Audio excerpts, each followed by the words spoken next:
You're listening to Super Power Up with multidimensional master, superpower expert, and former counterintelligence agent, Tonya Dawn Recla. If you're ready to disrupt reality, then sit down, strap in, and prepare to experience the show that proves there is no spoon. Hello, everyone. This is Tonya Dawn Recla, your superpower expert. And as always, I'm very excited for this show. You know, this show lights me up. I love talking to new people and exciting people and people who are walking their walk and talking their talk and have the courage to do that, folks. I know so many of you are sitting in that space of like, I know I need to get out there. I know that I have this mission. I know that I've been given this advice and I know I'm supposed to be following it. And it's super frightening. And I get that. I really do. Like, it takes so much courage to walk your path. And the irony is that once you do, when you get some cellular calm, like you take a step and you realize you didn't die and nobody killed you. And it was okay. And then you take another step and it gets easier and easier and easier and easier. And so I love these interviews where we can uplift people who are clearly walking their path to show you like it is okay. It is absolutely okay to show up in your hugeness and your brilliance and your bigness. And for sure, there are people that are going to balk about that, but so what? Like, let them bounce off of you, right? That you don't have to be in the experience of that. And there are techniques that we can teach you of how to do that. But if nothing else, learn from the fact that there are people doing it and they're still here. They're still walking the world. They're still doing their stuff and it's totally okay.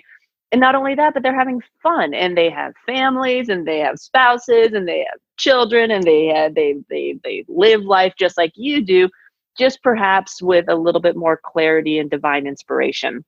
And so that to me encompasses our guest today. I'm laughing because we could take this conversation in probably about 1,000 different directions. But what I really want to focus on today is that we have Purdeep Sangha with us, and he talks about the male entrepreneur. Now, that may seem like, okay, so what? Like the male entrepreneur, there's female entrepreneurs and there's male entrepreneurs. But unless you've really walked this path, I don't know that you can fully appreciate just what it takes to come out and say, this is the population I want to work with. This is who I'm being drawn to work with. This is who I'm being called to work with. This is who I know I can assist in the biggest way possible. Because, and I don't want to put words in his mouth, so we'll ask him here in a second. But for us, at least, there were a number of times where it was like, the fear is, well, if we super niche down, then what, right? We miss out on all this other opportunity. And I know that that's a really natural part of a lot of entrepreneurs' journeys. However, the irony is that super niching down, your business explodes, right? So when I got the call for superpowers, it was that way. And it was like, first of all, that's crazy. Like, who does superpowers? And that's asinine. And Marvel's got that covered. We don't need to do that. And what's happened is it gives people start to build a box inside their minds about where to put you. It makes referring easy. It makes relationship building easy. It makes it very clear. It's kind of like when you finally say, I don't know about you, but I had a hard time as a kid choosing a favorite animal or a favorite color or whatever. Like, it just felt too limiting, right? I was a little bit not cool with commitment at that stage. And but once you do, it's like then everybody identifies you with that, right? And that's part of our fear as entrepreneurs is we're going to get pigeonholed. But your business does need to get pigeonholed. And I think that Purdeep is a great example of what that looks like. And so I'm going to stop talking about him and instead talk with him. If you'll join me in welcoming him to the show. Welcome, Purdeep. Hey, thanks, Tonya. I appreciate the opportunity to be on your show. Well, we appreciate you coming here. And so before we dive into kind of the ins and outs and the whys and everything else, and I'd imagine it'll come up when I ask this question, some of it at least, let's go with, what are your superpowers? Well, yeah, that's a loaded question. So my superpower is really helping men, and it's helping men find their path. It's helping men live to a higher purpose and really create some more, what I would say, fulfillment and peace in their life. So a lot of men are focused on success and achievement, but my superpower is really helping them live a more fulfilling life and a more abundant life. So that comes in a number of different ways. I specifically focus with entrepreneurs because I see the challenges that men face in business and how that impacts them. So my superpower is I have a bunch of business strategy and tactics background. That is traditionally my background is business and strategy. But then I also have the other side, which is really the life skills. And, you and I talked about the neuroscience and the psychology behind it. And so being able to blend the two together, because there's a lot of coaches out there that coach on the life side, and there's coaches that coach on the business side, but there's very few that have both sides of the equation to help individuals in business. And that's what I like to think that I bring to the table here. Well, and I would add on to that, there's very few who are actually living that. Mm-hmm. And you know, you look at your very impressive resume and you've got some really boring things in there, like financial management and business operations, right? The things that it's like, I think when people get into the entrepreneur thing, we like to forget about, because it's like, oh, find your passion and make money at it. And it's like, you know, business is very formulaic. It's like finances are very formulaic, and nobody really wants to talk about that piece of it. But what I find is that if you're not willing to talk about and address those pieces and do that aspect of the work, then it doesn't work. And you do. I mean, fulfillment is near impossible in that space, because there are certain things that aren't being attended to in the business. And you know, it's one thing to say you want to live a fulfilling life, but it's another thing to say you want to build a livelihood that allows you to lead a fulfilling life. And now you've put yourself in the position of, you know, now having to become kind of a business expert, at least for your business. And I don't think that the industry is being honest with people about that. So I appreciate that you are. I appreciate that you're coming out and saying, look, like, yes, it can be about fulfillment and all these other things, but with your background, I'd imagine that those strategies also incorporate that, because without it, a lot of dissatisfied people. Oh, absolutely. You can talk to people about living a fulfilling life and growing their business, but unless you can show them the strategy, and you're bang on when it comes to the finances, because one of the things that I realized early on in working with entrepreneurs is that a lot of them really sucked at their finances, and they were doing great from everything from a sales and marketing perspective, but on the back end, they were bleeding money. And it took me a while to figure it out, because that was one of the, I would say, mid or last topics I would talk about. But I soon figured out that, okay, no, I gotta talk about this right up front and say, how are your finances? How are you managing it? Because I actually ended up in some pretty, I would say, not bad situations. You learn from it, but situations where clients couldn't even pay me because I didn't find out until a few months in that they were in such a bad financial spot. Well, and so, I mean, but that's bold. That takes some cojones there to jump in like right away and go, so let's talk about money, because there is a perception, especially in the do-good space, especially in the what we call the woo-woo spaces, or the spiritual spaces, or the business development spaces, or the consulting. Like everybody's got this pie in the sky dream, right? That's why they leave their jobs, and they burn their ships, and they burn their bridges, and they do all these things because they're going to take this stand and become entrepreneurs. And it's great. Jump off the cliff. That's fine. You better have some support or some sensibility along the way if you plan to catch yourself. And so that component, I go back to, I think it's really being left off. And I do want to get into the fulfillment and the psychology and all the fun superpower stuff. So nobody freak out. We're not just going to talk about finances and business, but we have to, right? We have to say that if you don't have that as a solid, strong foundation, all of your efforts are for naught. And I see the same thing you do. A lot of people are kind of fizzling out. You know, they get the influencer status, or they get the numbers. They go after the fun, sexy stuff, but there's no back end. Now, I can't tell you the number of people that come to us and are like, oh, where should I put my podcast? I'm like, well, why do you have one? Like, what's your business strategy? Well, what do you mean? Like, well, what are you doing it for? Like, what's the point? Like, what are you building into? What are you funneling into? What's your convergence model? Like, what are you selling? You know, and it's, they want to do the fun, superficial stuff. And so I appreciate that you're willing to have those conversations. I think they're important. Yeah, very important, because the marketing and the sales is the sexy and the fun stuff. It's the back end that really is the foundation of a business, as you mentioned, the operational components. Yeah, I think I'm not normal, because I actually like that piece. Like, I love we were joking in our marriage. I was like, dude, if we could systemize sex and have like I would absolutely process and systemize sex, because it's like it's addictive, right? You start outsourcing and processing and systemizing, and things are running smoothly. It's like, oh, what else can we do this with? And what else can we do this with? And that, of course, creates its own fair share. Like, you know, automation and systems are great, but you know, the people part and the oversight and management, like, we can get into that all day long. But I love that aspect of it. Like, I love when you can kind of look at it and break it down to like the simplest components.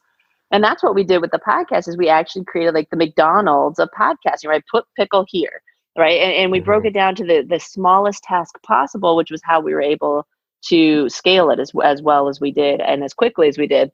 But that kind of stuff lights me up. And like I said, there may be a flaw in my code to quote my daughter there.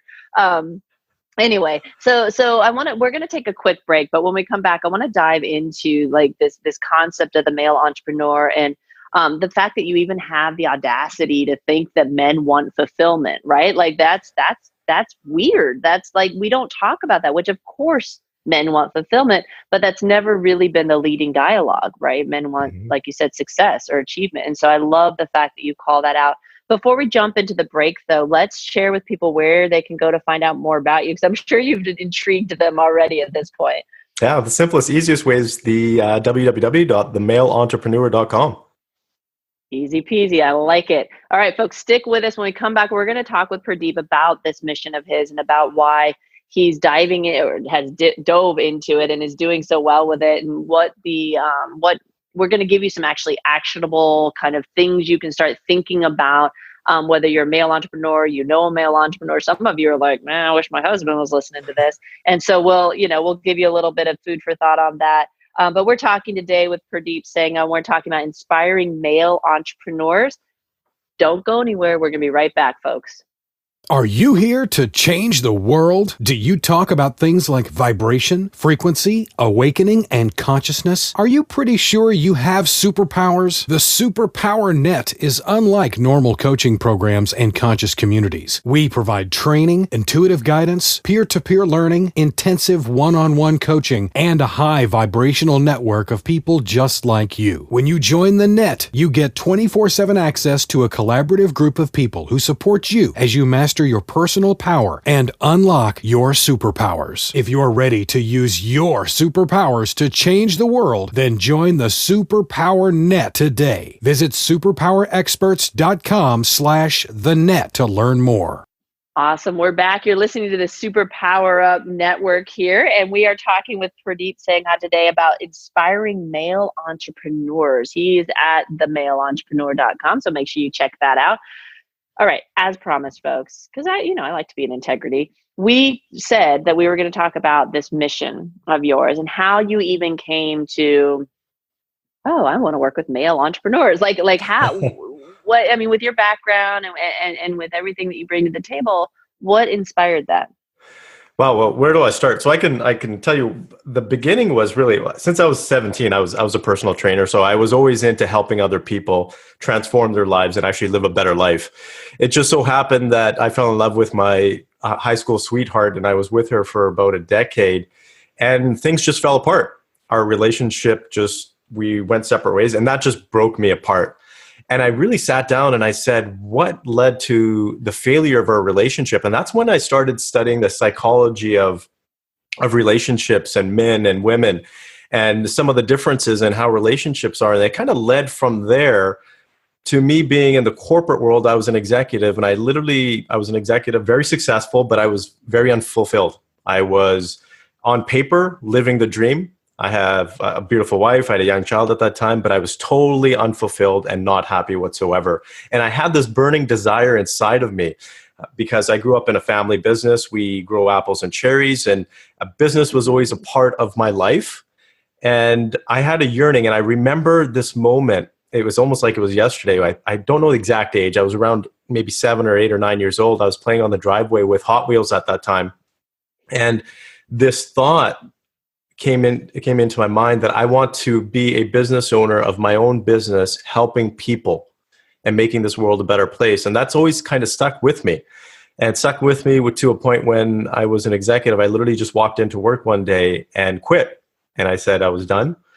At that time, I just so happened I was actually coaching entrepreneurs on the side. And I would get questions here and there saying, Purdeep, I'm having some business troubles. And actually, maybe they didn't ask at the beginning. I kind of gave my advice because I would hear people talking about the troubles they would have in their business. And I kind of said, maybe you should try doing this.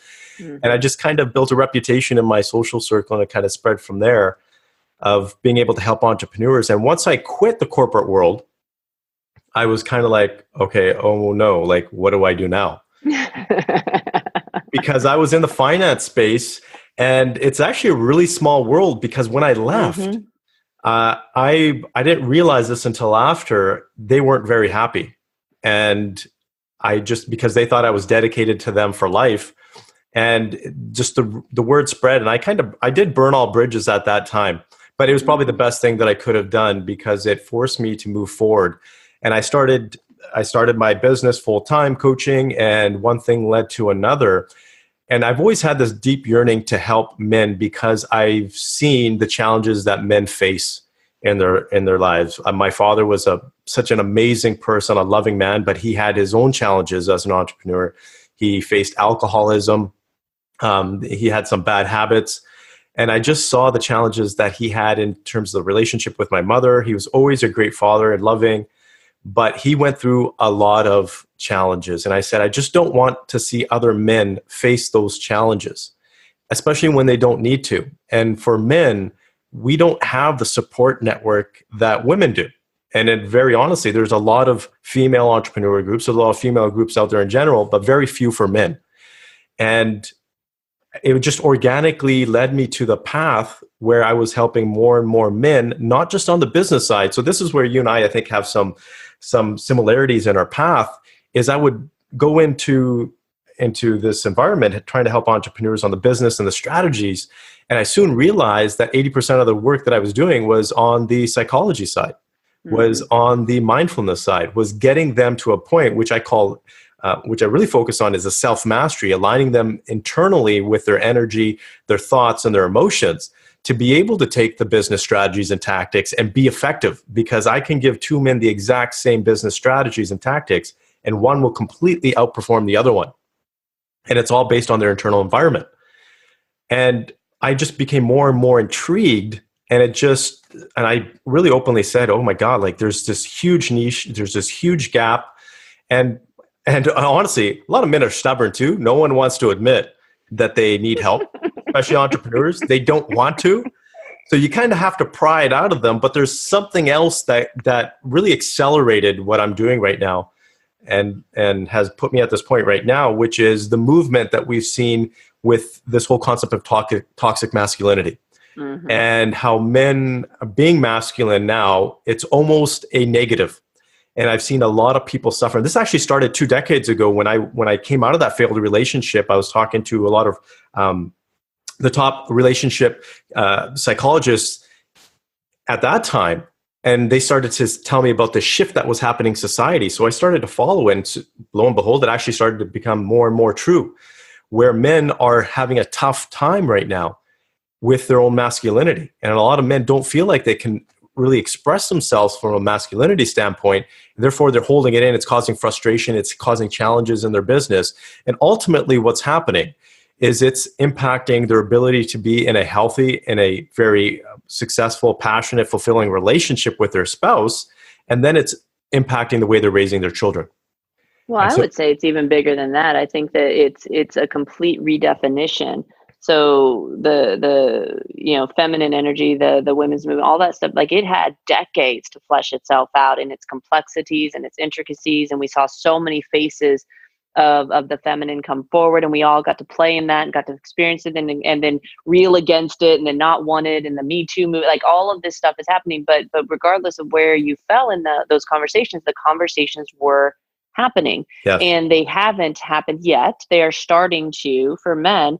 But this is huge. And I think that your timeline's spot on, because it was in the mid 90s that I was studying this stuff and really diving into it in a bachelor's program and a graduate program. And so I think your 2 decades thing is pretty spot on. And there was a pretty significant shift around that timeline that opened this up, but you're just scratching the surface. Yes. And we ladies, listen up, like we've had a moment. Now you're still stuck and you're still working through your stuff. I get it.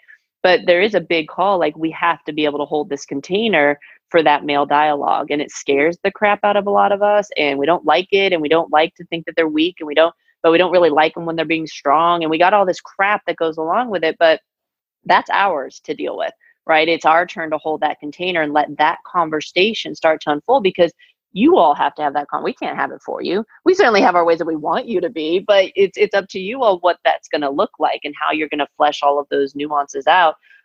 So I applaud you first and foremost on behalf of men and women everywhere and children.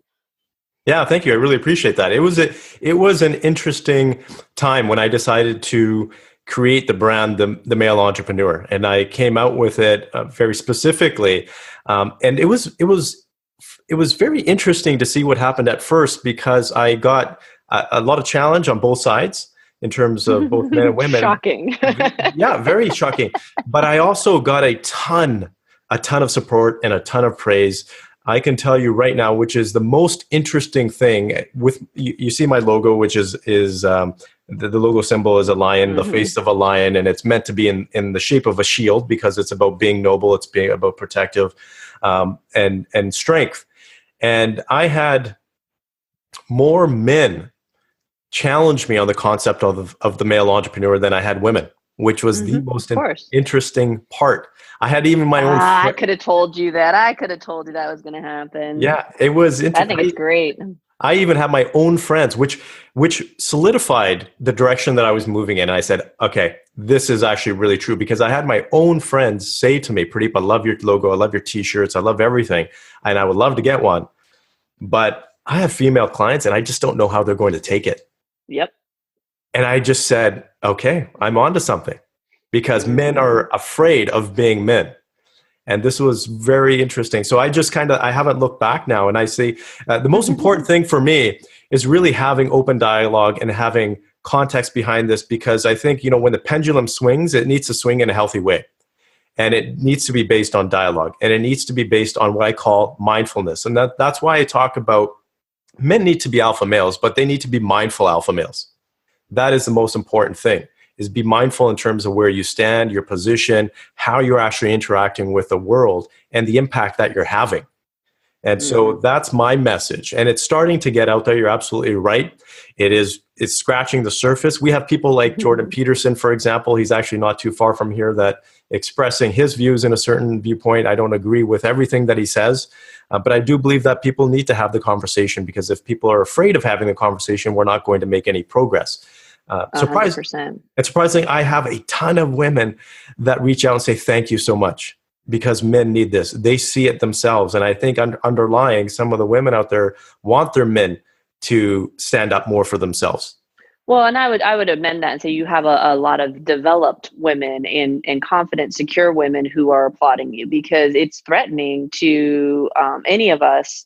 Anytime we have insecurities, it's a threat. And there's a couple pieces that you mentioned that I want to make sure the audience really picks up on. And first of all, if you're waiting for everyone to agree with you folks before you do something, you're never going to do it. Secondly, sometimes our friends are the last to see it and the last to agree. And you can't, friends and family, they're the ones that remember all the times you fell on your face. And they're the ones that remember that your shit stinks too. And they're the ones that remember all these other things. And it's like, you just can't let that get to you, because, and my experience was exactly the same. Leaving government I left less than 30 days before I made tenure, told I was crazy, told it was nuts. You don't do, first of all, nobody leaves the spy world, right? You just don't do it. and the animosity that I mean, that's a small community as well. And there was a lot of really bad, almost to the point of death threats after it. And it was nuts. And I was like, because I just want to do my own thing. It's just ridiculous. But there's this, because we deal in multidimensionality and superpowers and all this other stuff, is that there are forces at play, right? I'm not really a big Satan, devil, dark forces type of gal, but there are internal checks and balances that we put in place for ourselves that manifest in the projection to challenge us and make sure that we're going to have the cellular confidence to really walk through those gauntlets and those rites of passage, because you need those abilities on the other side. You need that confidence. Like every time you go up a layer and up a layer and up a layer, you need that rub, right? You need that friction. And so we create that, right? I don't think Dormammu is out there plotting to get us all, but there is value in having those people be in your environment and having the conviction to walk anyway and to keep going. And so if you think that you're the only one experiencing those hiccups and those obstacles and people not supporting you, then you're not listening to the over 500 episodes that we've done on this network. Like everybody who walks their path has those experiences. And so I think it's important to get those little nuggets out of there. Your story is so rich with so much wealth of information about where we're sitting right now and what's important. But most importantly, what's it look like to walk that path and to do so with grace? And I you call it mindfulness. And I would add on to that, there's a real, robust wholeness to you that allows you to be in that. And I don't know any other word other than to say grace, in the sense of like, it's like the benevolent ruler, right? You sit on the throne and but you can lead with your heart and your soul and have that front and center and still be crazy powerful, like internally. Like that's kind of the definition. So, I love that you're embodying that. Yeah, thank you. It's sometimes it's not easy. I have my moments when I'm just like, oh no, I get those comments and it's like I got to deal with this again. Yeah. And I am one of those guys that I tend to I don't like it when I upset people, but I'm just like, you know what, I just have to say it. Sorry, I can't hold back. Yeah, it gets easier. It's like I remember there was a few years ago, I looked at Justin. I said, "Are you okay with people thinking that your wife's a bitch?" And those were the words I used, because it was like it's not like I hadn't butted up against that before, and it's certainly not my desire. I think that the people who really, really know me would say otherwise and would attest to the compassion. But there is a like I said before, there's an art to standing solidly in who you are and letting people bounce off of you. Mm-hmm. But it took a little bit for me to get to the place where I was very confident saying, like, I don't sacrifice myself for anything at all. And it's not a power thing in terms of force or usurping. It's a solidity and being so clear in that conviction. Certainly when faced with new information, certainly flexible to say, oh, I screwed up there, or I didn't, all of that's part of that. I think you said self-mastery, we call it self-dominion. But it's a whole package. And I think that that's what your voice is doing in this dialogue. You've got the outliers leaning too far in every direction, and it takes a real art to hold the space in the middle and to invite all aspects to dialogue, and yet maintain the multiplicity of things. We are multidimensional beings, and how do you allow all of those voices to speak internally and externally to create that kind of clear messaging? And it's an art. Yes, exactly. But I don't know about you. I don't know any other way to get there other than to do it. So, there's that piece too. And what I hear from you is that it's the encouraging people to do it. So I promised a dangle. I promised, to our audience, either to the women listening who know a male who could use it, or to the men listening who are like, I'm that guy. I'm not really interested in saying I need some assistance. We're not going to out you. That's cool. You can listen anonymously, but at least take some advice. And so what advice would you have for folks who could really use it right now, specifically in that male entrepreneur space? Well, the first thing is, when you know that something is not right, you got to do something about it. And because as men, the first thing that we're trained to do as men is ignore it, use brute force, just blast through it, whatever that challenge is. I just got this image of Wreck-It Ralph. Yeah, exactly. My kids were actually watching that about 3 or 4 times yesterday. So I know that movie well. So it's absolutely true. That's what we're trained to do. That's what we're brought up to do. In an interesting way, because we're taught to do that, yet we're taught to that masculinity is in a lot of respects is not that healthy. So it's an interesting balance that's happening right now. But when something's not right. And so the first thing to do is acknowledge that. And especially as entrepreneurs, is we are so goal focused in our business, we forget about the goals outside of our business. We forget about the goals that we should have in our relationship. We forget about the goals that we should have as a father or even as a mother, as a parent. Those are important goals to have, because men are goal-focused creatures. That's how we operate. But most of the time, I can tell you probably 9% of the time, most men's goals revolve around their business and finances. Very little around their family and parenting. So having that balance is absolutely critical, and actually sitting down and outlining and saying, hey, look, well, what kind of goal do I have for my relationship? Sitting down with my partner. What kind of goal do I have with my kids? For example, I just use a simple example that my goal, after I'm done work and I have time with my kids in the evening, I'll set a goal and say, okay, I want to make my kids laugh for the next 10 minutes. That's my goal. And so that's what I try to accomplish. And I'm focused on that. Otherwise, because if I don't do that, here's what we do. We end up focusing on, what do I have to do for work next? How do I make the next sale? You know what? Who's not working on my team? Someone just dropped the ball. How am I going to fix that tomorrow? So make sure you have a goal outside of your business. The other thing, which I talk about, which a lot of guys don't really like to talk about, is emotions. And you have to work backwards and say, what kind of emotions, what do I want to feel on a day-to-day basis? So look 20 years down the road, what do I want to feel? Do I want to feel happy? Do I want to feel content on a daily basis? Do I want to feel passion? Do I want to feel adventure? And then work backwards and say, what kind of lifestyle do I need to create to support that? And then what kind of business will support that lifestyle? Because I work with very successful men that are making a ton of money, but their business doesn't support their lifestyle to create the emotions that they want to feel. There's people out there that say, hey, look, I want to feel peace, yet I want to have a $300 million business. Well, you know what? Those two might not go hand in hand. Not right away. Yeah. Eventually you have people, you might be able to let it go, but you got to get that straight. So working backwards is very important. And especially, well, it's true. And especially with social media today, because guys are just as easily as influenced as women are. Social media, social pressures. We're taught that we should have a specific type of lifestyle, specific type of success. We should be making a certain amount of money. If it doesn't feel right for you, don't do it. If it doesn't feel like the life that you want to live, don't live it. That's what being a man is truly about, is being true to who you are, standing by your values and the life that you want to live by, that you want to have. And so, and keeping up with the Joneses is truly a disease these days.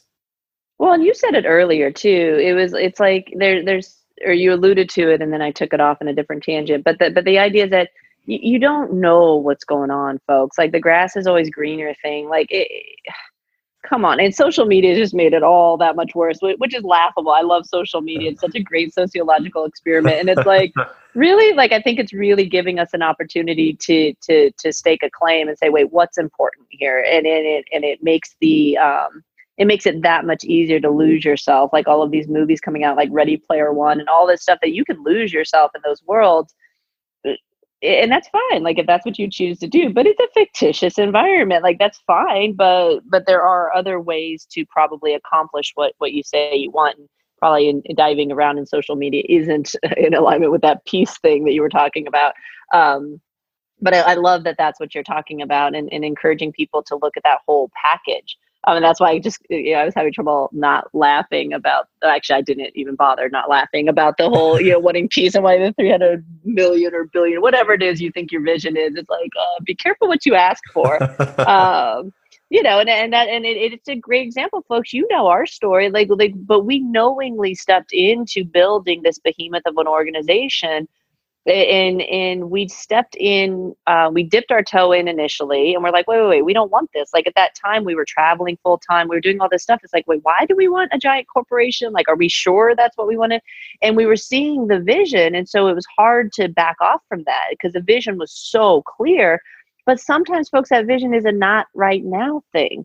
Right. And so you got to play this game that Purdeep's talking about. Like, wait, what do I want? Like, maybe you have young kids and the building of the giant corporation isn't until they're a little bit older, or they've left the house, or maybe you don't have kids yet. Now it's a building so that you can have this lifestyle later. Like, you got to get clarity and make sure that when you've got those juxtaposed goals, you're reconciling them somehow. Otherwise, you're going to go insane, right? It's total. And then people get mad at manifestation and The Secret because it doesn't work. And it's like, whoa, like the universe doesn't know which voice of yours to listen to right now. Like, let's be clear. Like, but when you have that comprehensive package, there's a concept of pronoia where the universe really does conspire on your behalf when you have that level of clarity. So it is worth it. It's kind of like writing a business plan for your business, right? It's not fun. It's not sexy, but getting that level of clarity around it is super, super important. And so I love everything that you're talking about, and you get to do that internally and privately. Justin and I do coffee hour every morning. Sometimes it's an hour, sometimes it's 3 hours. where we're discussing the family, we're discussing our relationship, we're discussing the businesses, we're talking about strategy. Like, we have a lot of intersections between us.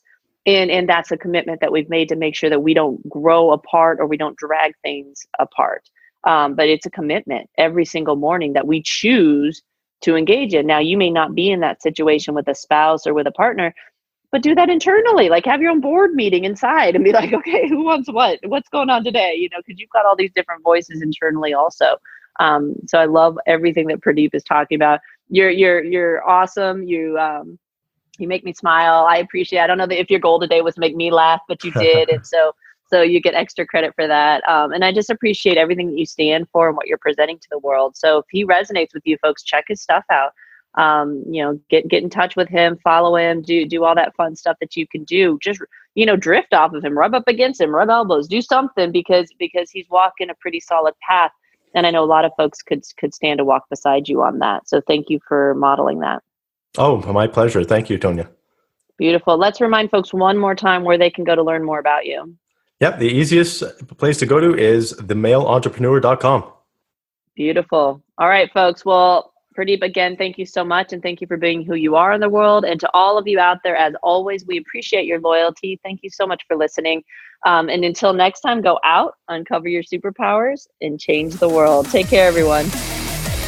Are you ready to discover your superpowers? Go now to superpowerexperts.com and take the superpower quiz today.